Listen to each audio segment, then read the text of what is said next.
Hi అండి, నేను మీ విజయ. ఈరోజు వచ్చేసి చాలా సింపుల్ రెసిపీతో వచ్చేసాను. అదేంటంటే క్యాబేజీ శనగపప్పు కర్రీ.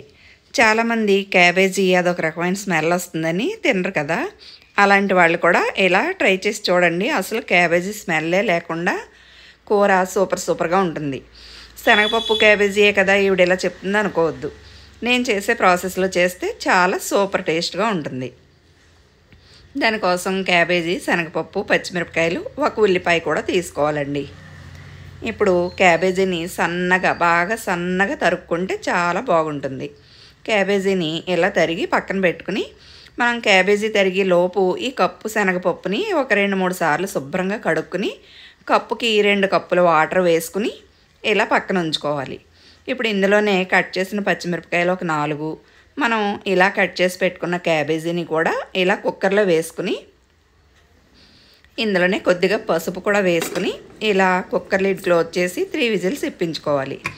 ఈ కర్రీ చాలా ఈజీగా అయిపోతుందండి. ఉదయాన్నే లంచ్ బాక్స్కి చాలా ఫాస్ట్గా అయిపోతుంది. చూస్తున్నారుగా, ఇలా 3 విజిల్స్ ఇవ్వగానే ఇలా ఉడుకుతుంది. ఈ శనగపప్పు మరీ మెత్తగా ఉడికిపోకూడదు, అలాగని మరీ గట్టిగా కూడా ఉండకూడదు. మనం ముందుగా కడిగి నానబెట్టుకున్నాం కదా, ఇలా పలుకుగా ఉండేలా ఉడికితేనే శనగపప్పు టేస్ట్ సూపర్గా ఉంటుంది. ఈ శనగపప్పు హై ప్రోటీన్ అండి. చికెన్ మటన్లో ఉన్నంత ప్రోటీన్ ఈ శనగపప్పులో ఉంటుంది. క్యాబేజీ అయితే అల్సర్స్ లేకుండా మనకి సేవ్ చేస్తుంది. ఇప్పుడు ఇందులో కారం, పసుపు, మసాలా పొడి కూడా వేసి ఇందులో గరం మసాలా పొడి వేసుకుంటే సూపర్ టేస్ట్గా ఉంటుందండి. 1 స్పూన్ అల్లం వెల్లుల్లి పేస్ట్ కూడా వేసుకోవాలి.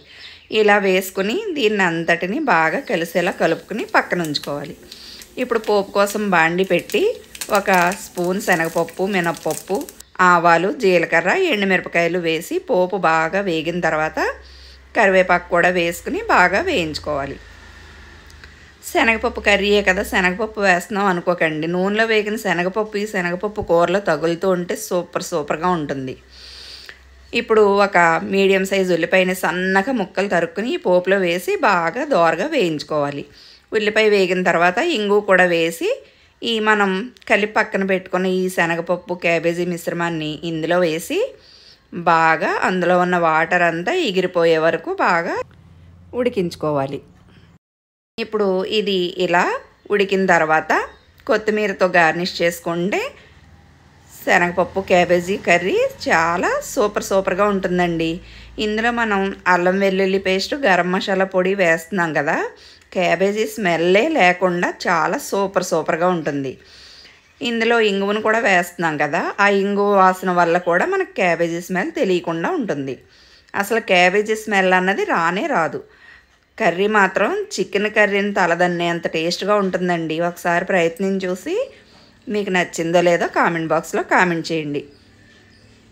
ఎర్లీ మార్నింగు ఈజీగా హడావిడిగా చేసుకోవాలనుకునే వాళ్ళకి లంచ్ బాక్స్ రెసిపీగా కూడా దీన్ని ఇలా ఈజీగా 5 నిమిషాల్లో ప్రిపేర్ చేసేసుకోవచ్చు. చూస్తున్నారుగా, నా వీడియో మొత్తం చూసి నచ్చితే లైక్ చేసి, షేర్ చేసి, సబ్స్క్రైబ్ చేసుకోండి. Thank you. క్యాబేజీని మన డైట్లో ఎక్కువగా చేర్చుకోవడం వల్ల కడుపులో ఉండే అల్సర్స్ లాంటివి, గ్యాస్ట్రిక్ ప్రాబ్లం కూడా తగ్గుతుందండి. ఒకసారి ట్రై చేసి చూస్తారని